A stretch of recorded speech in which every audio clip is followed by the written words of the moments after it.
Hello, dear students. I welcome to all of you on behalf of Rasa International School. Students, today in this video we are going to cover the last and the third part of this chapter number 7, clauses from English language of class 9th. This part is given on page number 165 to 168. So students, without any delay, let's start. चलिए शुरू करते हैं.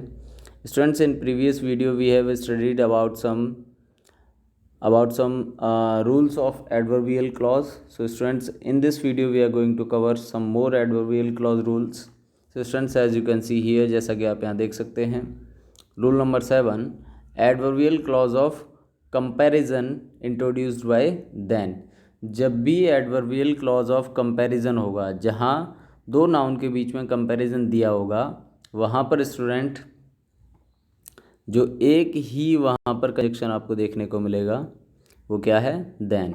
जैसे कि आपको यहाँ पर आपको देन के बाद एज नाउन यहाँ पर एज भी दिया सकता है, as much as, no less than. जैसे कि she is more beautiful than her sister, तो स्टूडेंट यहाँ पर देन आ गया, तो यहाँ पर शी और हर सिस्टर के बीच में क्या हो गया, कंपैरिजन हो गया. ओके स्टूडेंट्स, चलिए नेक्स्ट देखते हैं. एडवर्बियल क्लॉज ऑफ मैनर और एक्सटेंट ये इंट्रोड्यूस किए जाते हैं एज के द्वारा. यानी मैनर का मतलब होता है स्टूडेंट किसी काम को करने के जो वर्ब है उसको करने का तरीका दिखाया जाएगा. जैसे कि if, as though, as far as, so far as, इस तरीके से. यानी as if, as though, as far as, so far as. जैसे as you sow shall you reap, जैसा तुम बोओगे वैसा ही काटोगे. चलिए do as you are directed, तो एज. ओके स्टूडेंट्स, एज का यूज़ हुआ है. ही बिहेव्स एज इफ़ का यूज़ हो गया. ही वर अ मिनिस्टर, वो ऐसे बिहेव करता है जैसे वो एक मिनिस्टर हो. चलिए नेक्स्ट देखते हैं. एडवर्बियल क्लॉज ऑफ कंसेशन और contract are introduced by though, although, even, if, however, as.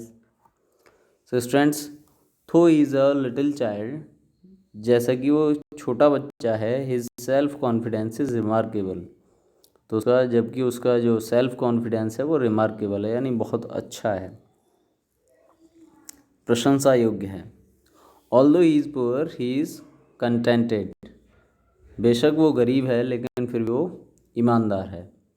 चलिए नेक्स्ट देखते हैं. Adverbial clause of preposition. यहाँ पर student adverbial clause of preposition कैसे दिया होगा, the higher you go the cooler it is. यहाँ पर स्टूडेंट्स आपको कोई भी यहाँ पर कंजक्शन देखने को नहीं मिलेगा. द मूव नहीं होगा स्टूडेंट्स, यहाँ पर ये गलत कर दिया है, यहाँ मोर होगा. क्या होगा, मोर होगा. The more we eat the fatter we become, जितना ज़्यादा हम खाएंगे उतने मोटे हो जाएंगे. The deeper the well the cooler is the water, जितना गहरा कुआं होगा उतना ही ठंडा पानी होगा. ओके स्टूडेंट्स, तो एडवर्बियल क्लॉजेज यहाँ पे एंड होते हैं. The next clause and the last clause is the adjectival and the relative clause. तो चलिए स्टूडेंट्स इसके बारे में पढ़ते हैं किस तरह से यूज़ होता है. An adjectival clause does the work of an adjective and so qualifies either noun और प्रोनाउन. ये एडजेक्टिव का काम करता है, तो इसका मतलब ये नाउन या प्रोनाउन को क्या करेगा, क्वालिफाई करेगा in the principal clause. An adjectival clause describe noun और pronoun, it usually answer the question which one या why what kind of. Therefore it is usually introduced by relative pronoun और a relative adverb. तो relative pronoun या relative adverb से introduce होगा. जैसे कि I greatly repent what moment when I dropped an easy catch. तो repent मतलब student पश्चाताप करना या फिर मतलब बुरा लगता है उस मोमेंट जब मैंने एक इजी कैच ड्रॉप कर दिया. तो वैन यहाँ पर रिलेटिव प्रोनाउन है, इससे इंट्रोड्यूस हुआ है. God help those who helps themselves, यहाँ पर भी आप देख सकते हैं रिलेटिव प्रोनाउन है. भगवान उन्हीं की मदद करता है जो स्वयं खुद की मदद करते हैं. The dog that bites does not bark, यानी यहाँ पे उस प्रोवर्ब को, कहावत को उल्टा कर दिया गया है। जो डॉग बाइट करता है यानी काटता है, वो बाक नहीं करता, भौंकता नहीं है। रिलेटिव प्रोनाउन, चलिए, all that glitter is not gold, हर चमकने वाली चीज़ सोना नहीं होती। The moment which is lost forever, यानी जो पल आपने खो दिया वो हमेशा के लिए खो दिया। रिलेटिव प्रोनाउंस कौन से होते हैं student? Who, which, that, whom, whose, what and there. Compound forms जैसे कि whoever, whichever, whatever, ये सभी क्या होते हैं? रिलेटिव प्रोनाउन होते हैं। रिलेटिव एडवर्ब्स स्टूडेंट एडवर्ब्स नहीं होते, एडजेक्टिव्स होते हैं, जैसे when, where, how, why, whence, whither, wherein। Okay students, चलिए इसके बाद हम इनके एग्जाम्पल देख लेते हैं। I am the monarch of all I survey, यानी इसका मतलब है that I survey. Okay students, कई बार ऐसा होता है कि आपका जो सेंटेंस लिखा हुआ है उसमें कंजक्शन छुपा रहता है, यानी अगर वो पूरा लिखा हुआ है तो हम उसको अलग अलग करके क्लॉजेज में लिख सकते हैं। Few and short were the prayers we said, यानी विच वी सैड, है ना स्टूडेंट। यहाँ वी सैड का मतलब है which we said. This is the book I want, मतलब that I want. She is the lady we saw yesterday, whom we saw। okay students, sometimes as adjectival clause introduced by as or but, as or but, they are pronouns as this is the same book as I have। कई बार यहाँ पर as के साथ भी introduce होता है, जैसे कि यहाँ पर दिया हुआ है this is the same book as I have, ये वही बुक है जो मेरे पास है। We admire all such as the speak truth, है ना, हम उन सभी को एडमायर करते हैं जो सच बोलते हैं। There was some but wept, but का मतलब होता है student who did not wept. But का जहाँ यूज़ हो जाए उसका मतलब समझ लीजिए वो नेगेटिव में यूज़ हुआ है। Okay student, sometimes a relative pronoun और relative adverb introduces a coordinate clause which rather than subordinate clause, तो इट अपेयर्स सो एज। कई बार ऐसा होता है रिलेटिव प्रोनाउन या फिर रिलेटिव एडवर्ब इंट्रोड्यूस करता है किसी कोऑर्डिनेट क्लॉज को, यानी सबऑर्डिनेट क्लॉज की जगह कोऑर्डिनेट क्लॉज को भी इंट्रोड्यूस करता है। जैसे कि I went to Chandigarh where I met him at a hotel, है ना, तो वेयर का मीन्स है यहाँ पर एंड देयर। सो स्टूडेंट्स, यहाँ पर आपको ये जो क्लॉज मिलेगा ये कौन सा क्लॉज है? कोऑर्डिनेट क्लॉज है। Okay students, the prisoner was led before the superintendent who had him beaten by the jail warden. जिस कैदी को जेल वार्डन द्वारा पीटा गया था उसे सुपरिटेंडेंट के पास ले जाया गया। I release the word which का मतलब है and it at once flew away. Alexander the Great pardoned King Porus, which का मतलब है and this was a generous act, यानी अलेक्जेंडर ने पोरस को माफ़ कर दिया। In the above sentences where, who, which do not qualify और restrict the nouns after which they are placed but simply add new facts. तो students यहाँ पर ये किसी को भी क्वालिफाई नहीं करते, जैसे कि वेयर का यूज़ किया गया है तो ऐसा लग रहा है कि ये चंडीगढ़ इसको क्वालिफाई कर रहे हैं, बट ऐसा नहीं है ना, क्योंकि ये एक न्यू फैक्ट ऐड कर रहे हैं इस सेंटेंस में। ओके स्टूडेंट्स, चलिए आगे एग्जांपल्स को देख लेते हैं, एक्सरसाइज से अच्छी तरह से समझ में आ जाएगा। In the following sentences replace the adverbial phrase by adjective adverbial clause. Adverbial phrase को आप हटाइए और वहाँ पे क्लॉज ऐड करिए, मतलब फ्रेज में आपको सब्जेक्ट और वर्ब नहीं दिया होगा तो आपको करना क्या है? सब्जेक्ट और वर्ब ऐड करना है अपनी तरफ से। देख लेते हैं। I envy him for his success, ये एनवे का मतलब होता है स्टूडेंट्स आपको किसी से जलन हो रही हो, है ना, जलन करना उसकी सक्सेस पर। तो student I envy him for he is more successful. अब यहाँ पे ही ऐड कर दिया, is more, he is add करते ही ये क्या बन जाएगा, क्लॉज बन जाएगा। Abdul and Surjeet are equally strong, तो यहाँ पर भी स्टूडेंट इक्वली स्ट्रॉन्ग क्या है, आर इक्वली स्ट्रॉन्ग, ये क्या है, फ्रेज है, इसको आप क्लॉज बना दीजिए। Abdul is strong but Surjeet is not less stronger than him, तो यहाँ पर ये क्लॉज बन गया। ओके स्टूडेंट्स, तो यहाँ पर इसी तरह से आप जैसे ही paid a visit to his ailing mother, ailing mother का मतलब होता है बीमार माँ, एट हिज अराइवल, है ना, to his ailing mother at his arrival को आप क्लॉज बना दीजिए। He paid a visit to his ailing mother when he arrived. तो स्टूडेंट्स आप, आई होप आपको क्लियरली समझ में आया हो। चलिए नेक्स्ट देखते हैं। इन the following sentences replace the adverbial clause bye adverb और एडवर्बियल फ्रेज। तो जितने भी एडवर्बियल क्लॉज हैं अब उनकी जगह क्या करना है, एडवर्ब या एडवर्बियल फ्रेज यूज करना है। He ate as much he could, है ना, तो स्टूडेंट एज ही कुड, यहाँ पर ये क्या है, ये क्लॉज है। अब इसको क्या करिए, फ्रेज बना दीजिए। He ate to his fill, जितना वो खा सकता था। I will buy this camera provided you lend me, you lend me, तो यहाँ पर ये क्या हो गया स्टूडेंट, यहाँ पर ये फ्रेज क्लॉज हो गया, इसको फ्रेज बनाइए। I will buy this camera on your lending me, तो ये फ्रेज बन गया।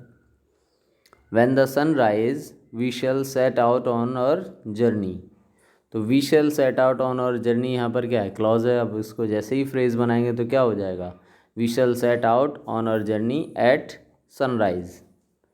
ओके स्टूडेंट्स, चलिए, तो I hope you have clearly understood this exercise. Let's go to next exercise. आइए नेक्स्ट एक्सरसाइज पे चलते हैं। Pick out the noun clauses in the following sentences and state the function of each clause. तो student यहाँ पर क्या करना है, आपको नाउन क्लॉज को पिक आउट करना है। We little knew that he would desert अस, यानी हमें बहुत बहुत ही मतलब ना के बराबर पता था कि वो हमें क्या कर देगा, बर्बाद कर देगा। डेजर्ट अस का मतलब है यहाँ पर बर्बाद कर देना, तो यहाँ पर दैट ही वुड डेजर्ट अस। तो आपको बस इसमें फाइंड करने का एक तरीका होता है, आप इन प्रोनाउंस को या इन कंजक्शंस को क्या कर लीजिए, आप इनको फाइंड कर लीजिए, इनके बाद में जो यूज़ हुआ होगा वो क्या हुआ होगा स्टूडेंट, नाउन क्लॉज हुआ होगा। ओके स्टूडेंट्स, चलिए, तो आप देख सकते हैं यहाँ पर इनके बाद में ही नाउन क्लॉज का यूज़ हुआ है। Okay students, you can find it now. अब आप इसको फाइंड कर सकते हैं आसानी से। चलिए नेक्स्ट एक्सरसाइज देखते हैं। Pick out the adjectival relative clause in the following sentences and say which noun और प्रोनाउन ईच क्वालिफाइज। तो सबसे पहले तो आप एडजेक्टिवल क्लॉज को फाइंड करिए, फिर बताइए किस नाउन को ये क्वालिफाई करते हैं। जैसे the ape which was staring him in his face, तो student which was staring him in his face ये क्या हो गया, क्लॉज हो गया। अब ये द एप को क्या कर रहा है, क्वालिफाई कर रहा है। चलिए, he that rises too high is sure to fall, यानी जो बहुत ऊंचा उठता है, ही मतलब, तो ये यहाँ पर क्या हो जाएगा, एडजेक्टिवल क्लॉज हो जाएगा। Where tree was planted, I know the place, तो ये द प्लेस को क्या कर रहा है, क्वालिफाई कर रहा है। Where the tree was planted. Okay students, who gods love, तो ये those, sorry whom gods love, तो ये दोज है, ये यहाँ पर क्या हो जाएगा, एडजेक्टिवल सॉरी नाउन हो जाएगा, और ये जो क्लॉज है वो इसको ही क्वालिफाई करेगा। The good that man do lives after them, तो स्टूडेंट्स यहाँ पर क्या हो जाएगा, जो द गॉड है ये नाउन हो जाएगा और इसको ये वाला क्लॉज क्या करेगा, क्वालिफाई करेगा। Okay students, I hope you have clearly understood this. चलिए let's do the next exercise. Pick out the adverbial clause in the following sentences stating their function. तो आपको क्या करना है, एडवर्बियल क्लॉज को पिक आउट करना है जो इसमें दिए हुए हैं। It was dark when firing stopped all of a sudden, ये अंधेरा हो चुका था तब जब अचानक से एकदम क्या हुआ, फायरिंग स्टॉप्ड हो गई। तो स्टूडेंट यहाँ पर आपको क्या करना है, कंजक्शन फाइंड करना है। कंजक्शन याद दिया हुआ है प्रोनाउन, तो when firing stopped all of sudden, तो ये क्या हो जाएगा, एडवर्बियल क्लॉज हो जाएगा। Some young man have more money than brains, कुछ यंग मैन ऐसे होते हैं जिनके पास पैसा ज़्यादा होता है, दिमाग कम होता है। तो मोर देन ब्रेन्स यहाँ पर क्या हो जाएगा स्टूडेंट, एडवर्बियल क्लॉज हो जाएगा। It is so simple that even a child can understand it, that यहाँ से आपको बस रिलेटिव प्रोनाउन फाइंड करना है, that even a child can understand it. You lost more than you could afford, तो more than you could afford ये क्या हो जाएगा, एडवर्बियल क्लॉज हो जाएगा। He is not here as far as I know, वह यहाँ नहीं है जितना कि मैं जानता हूँ, तो as far as I know क्या हो जाएगा, एडवर्बियल क्लॉज हो जाएगा। Okay students, I hope you got it. Let's move to next exercise. चलिए नेक्स्ट एक्सरसाइज को देख लेते हैं। Fill in the blanks with suitable relative pronouns in the following passage. Relative pronoun को फिल करना है। We can only be partially acquainted with the events, तो events हैं स्टूडेंट्स, इवेंट्स वैसे तो प्लूरल है, प्लूरल के लिए आप रिलेटिव प्रोनाउन क्या, दैट और विच दोनों में से कुछ भी यूज़ कर सकते हैं। तो स्टूडेंट्स इसलिए यहाँ पर विच का यूज़ हो गया है। Which actually influence our life and our final destiny. There are innumerable other events, innumerable मतलब असंख्य, बहुत सारे जिन्हें गिना नहीं जा सकता, अदर इवेंट्स डैश। तो स्टूडेंट्स फिर से यहाँ पर इनको रिलेटिव प्रोनाउन में दैट या विच की जगह हमने विच यूज़ कर लिया है। Which do not leave any impression on us, that way ignorance about future is bliss. All those dash wish to know, अब यहाँ पर लोगों के बारे में बात की जा रही, तो लोगों के बारे में हम दैट या विच का यूज़ ना करके हु का यूज़ करेंगे। Okay student, who wish to know beforehand about a future events cannot enjoy true happiness and peace in life. All dash remains hidden from our views in good for us, तो यहाँ पे things के बारे में बात की जा रही जो हमसे क्या हैं, छिपी हुई रहती हैं, है ना, और हमारे लिए अच्छी होती हैं। तो चीज़ों के लिए हम दैट का यूज़ कर सकते हैं, नॉन लिविंग के लिए दैट का यूज़ होता ही है। ओके स्टूडेंट्स, चलिए तो आइए फिर दूसरे पैराग्राफ को समझते हैं। Fill in the blanks with suitable relative pronoun या फिर adverbs in the following passage. चलिए, while it is true that there is no law, no law के बारे में बात की जा रही है, तो लॉ के लिए आप दैट का यूज़ कर सकते हैं। Which compels us to say please there is a social introduces much older than and much more sacred than any law। Law के लिए आप विच का भी यूज़ कर सकते हैं, विच और दैट दोनों का, मैंने आपको पहले ही बोला था। Which enjoins us to be civil, please and thank you are the small change with which we pay are many social beings, they are the little courtesies by dash। फिर से आप यहाँ पर courtesies के बारे में बात की जा रही है, तो courtesies को आप relative pronoun which से इंट्रोड्यूस कर सकते हैं। which we keep the machine of life oiled and running sweetly। it is a very vulgar mind, vulgar mind को आप फिर से क्या करेंगे, relative pronoun, तो उसके लिए that का यूज़ कर सकते हैं। that would wish to command where he can have a service of asking and have it। it will willingness to good feeling instead of resentment। okay students, I hope you have clearly understood it। चलिए next समझते हैं paragraph. Complete the following passage using the appropriate from the words given in brackets. Brackets में आपको जो words दिए गए हैं वहाँ से आप यूज़ करिए। चलिए, when I was young I dash careless, तो आप यहाँ पर क्या यूज़ कर सकते हैं, आई वॉज केयरलेस। क्यों, क्योंकि व्हेन आई वॉज यंग पहले ही पास्ट दिया हुआ है, तो आप पास्ट वर्ब का यूज़ करेंगे। दैट इज़ वाई, इसकी वजह से, I have failed in my life. If I dash work hard, तो स्टूडेंट यहाँ पर भी पास्ट वर्ब का यूज़ करना है। तो if I had worked hard, जब मैंने अगर मैंने कठिन मेहनत की होती, I would have succeed in earning money and good reputation. So dash I wherever I go, no one likes to talk me और डील विद मी। फिर से न्यू सेंटेंस स्टार्ट हो रहा है। Dash I honest yet no one believes me, तो even though I am honest no one believes me.